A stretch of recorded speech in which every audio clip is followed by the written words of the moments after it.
Alright, let me ask you a bit of a rhetorical question. If you were given the opportunity to balance HSR without adding anything new, what options would you have? There's probably a few things that come to mind, like adjusting numbers, messing with the paths and elements, looking at how different stats work, or even how pre-existing mechanics could potentially find more use. But I'd imagine you'd very quickly run out of options relating to things that are currently in the game. The reason I'm bringing all this up is actually what I wanted to talk about today, and this is something more related to game design as a whole, which is the concept of balancing levers. For those of you unfamiliar, when you're making a game or trying to balance one, it's very important for the game to be designed from the ground up with tons of different options you can choose from or mess around with to keep things balanced and also give variety to your players.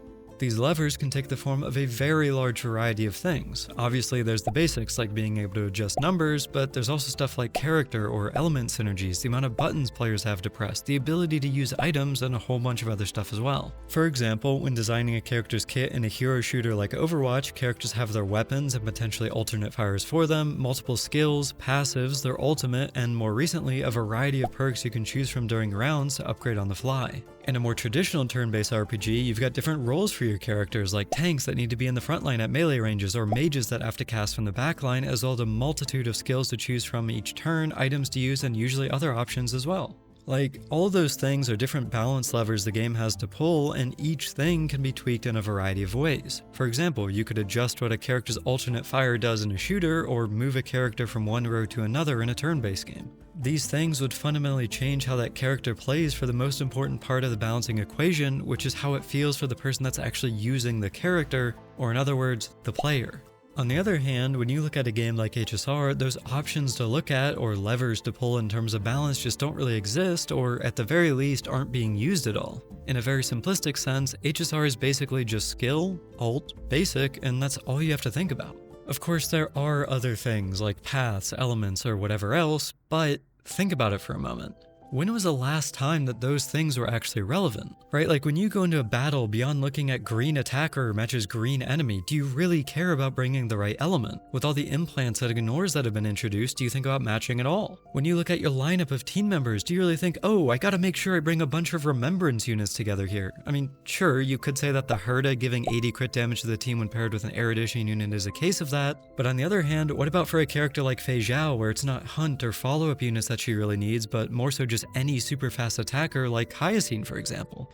And to be clear, it's not just situations like team building where this kind of thing is relevant. You can also take a look at stats. Currently, apart from hitting a specific number so your debuff lands, what purpose does something like effect hit rate have? Does having more of it buff your dot damage? I mean, no. Does it maybe let you apply more than one of the same debuff at once if you hit a certain threshold? Also no. Does it do literally anything other than act as a means to apply the debuff? No. This is a prime example of something that could have been used to add depth to a damage type, yet at least for now it currently doesn't do much of anything else. In the future, yeah, sure, that may change, but that would require Hoyo to retroactively add a system into the game rather than working with what they have, which brings up another example, Super Break. Prior to Super Break being added, think about it, what purpose did Break Effect actually have? It was good early game for sure, but it fell off hard past that. So they had to add in a mechanic just so a stat they put into the game could have some real use, and I think that illustrates what I was talking about with effect hit rate perfectly. These things are all examples of balance levers Hoyo could have used in the game, yet didn't, and that's part of the reason that balance has progressively gotten worse over time in my eyes.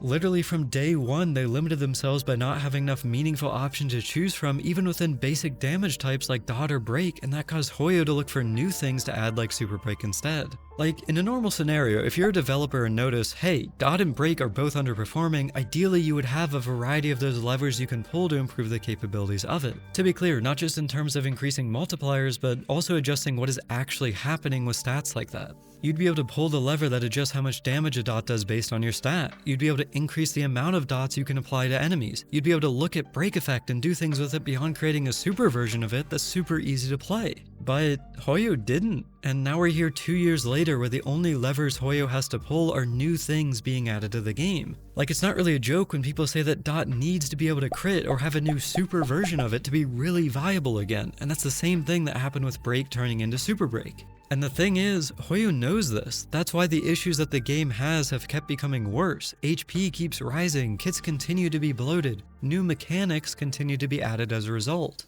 Honestly, in my eyes, this is actually an intentional design decision from Hoyo. In most of Hoyo's games nowadays, and particularly HSR, characters are treated as the main source of content that the game has to offer. So, what better way to sell a character than by having them do something new and making them the levers that you can pull for balance? Do you want to sell a stat's usefulness? Well, here are some special new characters that interact with it as you sell a super break. You want to adjust how a certain game mechanic works? Well, here's a whole new path for it as we saw with Remembrance and Summons. Like, the reason balance is the way it is only exists because Hoyo chose to make the characters the means for those mechanics to work, rather than creating the mechanics in their own right. Super Break could have just as easily been a lever pull that said, we can upgrade Break with this, rather than being something that the main character was built around back in 2.2. These are things that very easily could have been upgrades to how the game itself works and plays, yet instead they're being packaged with characters, and that's something that I really don't find too great.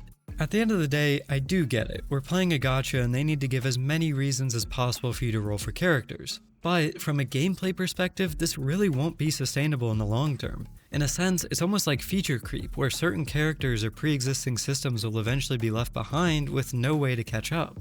This is most likely part of the reason we're finally seeing some buffs for older characters coming in future patches, because they don't have whatever is new that's been released, and without giving them some form of access to the new ways the game may be balanced, they won't be able to be sold in the future. And personally, this is why I feel that balancing the game around character mechanics isn't the right way to go about it, because it's a very simplistic way of not only adding content and variety that players can interact with, but also because simplicity has a definite limit. There's only so much you can give to a character before it would be considered too much, whereas if these things were being added as game systems instead, then we would just never reach that threshold. On top of that, when games don't have multiple ways of balancing or multiple levers to pull, the result is that you get a game that's too simple, and when your game is too simple, it leaves you in a spot where the only thing you can really do is increase the raw numbers in character kits or add something entirely new to them, and that leaves balance in a really weird spot. Right, like everything that came before the raw number increases will inherently be worse than what comes later, and everyone without access to that new thing that's added are in a similar boat. This is all basically what I talked about back in my video about HP inflation, because HP going up and kit bloat for our characters are the only way for the games to fundamentally change. Again, this is something that was decided by Hoyo as a means to get you as the player to roll for characters, but it's not just that. HP isn't being inflated just so we have to roll for new characters, it's being inflated in response to the fact that the newer characters being released are getting access to larger amounts of damage and doing more things for sometimes less cost. So, to bring this all full circle and answer my own question from the beginning of this video, there isn't a way for this game to be balanced, at least not without adding new things that are independent of the characters in the game. Honestly, with how Hoyo's balancing system currently works, the levers to pull that offer a variety in gameplay or would act as upgrades for different systems simply don't, and worse, can't exist because the characters that bring those things aren't in the game yet.